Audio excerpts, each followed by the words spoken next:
Crown, an ode to the fresh cut. Written by Derrick, illustrated by Gordon C. James.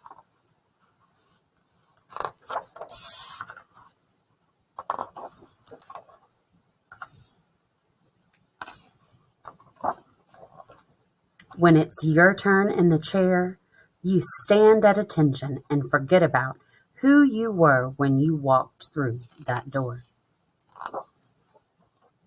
You come in as a lump of clay, a blank canvas, a slab of marble, but when my man is done with you, they'll want to post you up in a museum. That's my word. He'll drape you like royalty with that cape to keep the fine hairs off of your neck and your princely robes. It's amazing what a tight fade, high, low, bald does for your confidence. Dark Caesar. Who knows? You might just smash that geography exam tomorrow and rearrange the entire principal's honor roll. A fresh cut does something to your brain, right?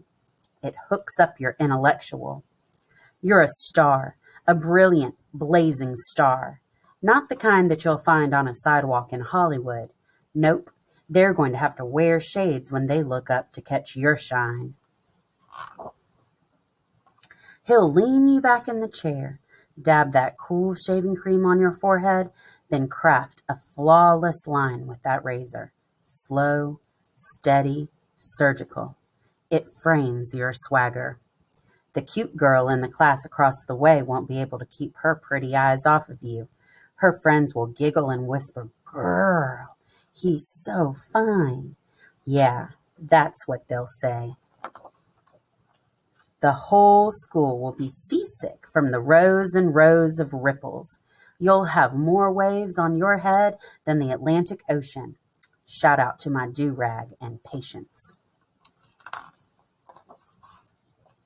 There's a dude to the left of you with a faux hawk, deep part, skin fade.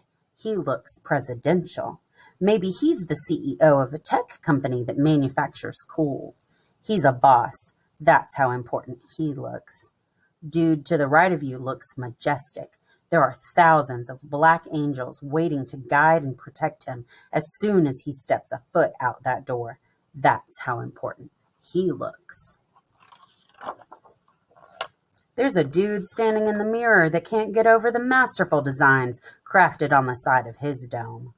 Everywhere he goes, people will ask for his autograph. He looks that fresh. And he looks like he owns a few acres of land on Saturn. Maybe there's a river named after him on Mars. He looks that important. There are two dudes, one with locks, the other with cornrows, and a lady with a butterscotch complexion, and all they want is a shape-up, tapered sides, a trim, and a crisp but subtle line. And sometimes in life, that's all you ever need, a crisp but subtle line. When your barber is done, you'll feel like $1 million and some change. When his fingertips hit you with that apple green alcohol or that witch hazel, it'll sting, but not like a scorpion or a hornet, more like an electric stamp of approval. And when you see the cut yourself in that handheld mirror, you'll smile a really big smile.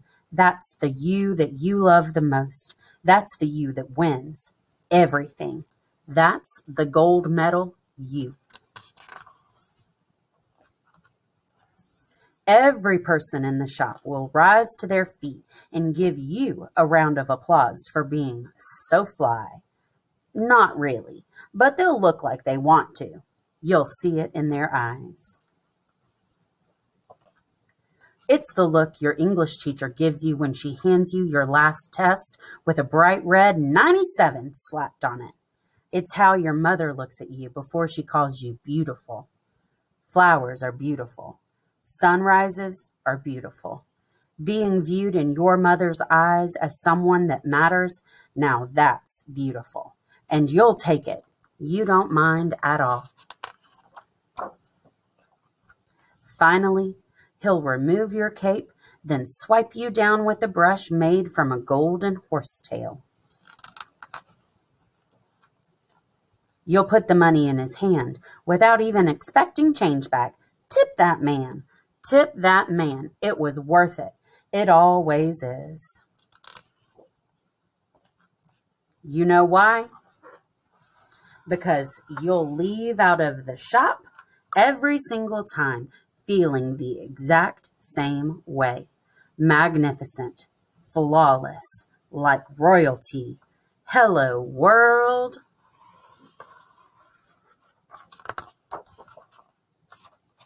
A note from the author. Mr. Tony was my barber in the 6th grade. To get to his chair, I rode the Prospect southbound Metro bus to 63rd Street every Thursday. The day of the week, my mother would leave $8 on the kitchen table so that I could get my hair cut. Walking out of that shop, I never felt the same kid that went in. I couldn't wait for Friday morning so that Carmela Swift, my girlfriend, could see how perfect my box was shaped up.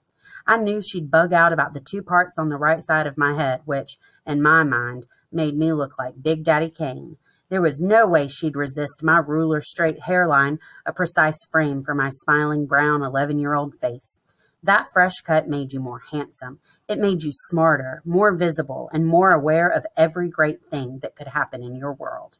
With this offering, I wanted to capture that moment when black and brown boys all over America visit the shop and hop out of the chair filled with a higher self-esteem, with self-pride, with confidence, and with an overall elevated view of who they are.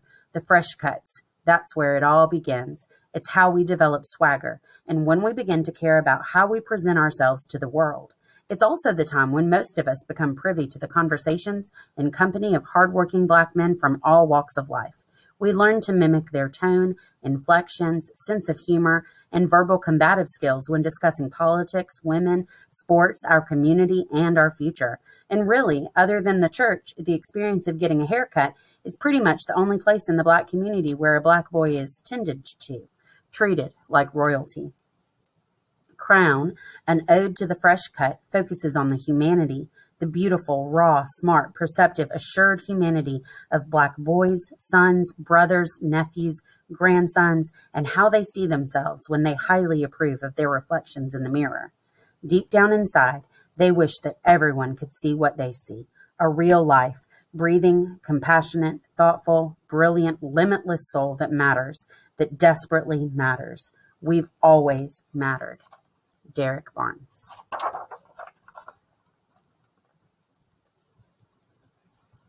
Crown, an ode to the fresh cut, written by Derrick Barnes, illustrated by Gordon C. James.